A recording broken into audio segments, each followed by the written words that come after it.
Alam niyo po ba ang mga nunal na maaaring magpayaman sa inyo? Eto mga bossing ko ha. Kung kayo ay may nunal sa gawing kanan, dito.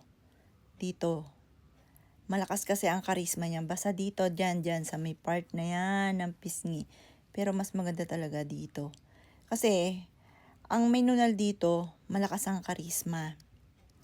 Tsaka siya po ay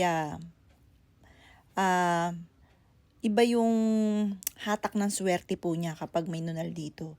Kaso nga lang, dahil sa masyadong lalakas yung kumpiyansa mo sa inyong sarili dahil meron ka nunal dito, maaaring lumaki yung inyong ulo.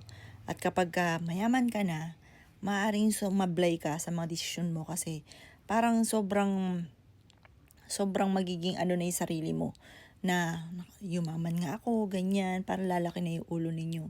Pero marami po ang mga yumayaman sa mga may nunal dito. Ganon din po kapag ikaw ay may nunal sa mismong tuktok ng inyong forehead. Diyan. Bawa dito. Basta dyan, kapag ka sa may tuktok ng forehead, merong nunal.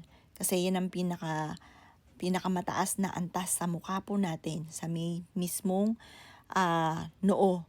Kaya mas mainam, imbis po na nandito, mas maganda nandito sa tuktok. Basta dyan sa taas na yan, kapag may nunal ka dyan, mapalad ka, congratulations.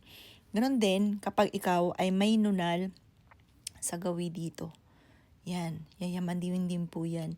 Kapag meron kang nunal po dito. Yan, marami na nagpatotoo po dyan.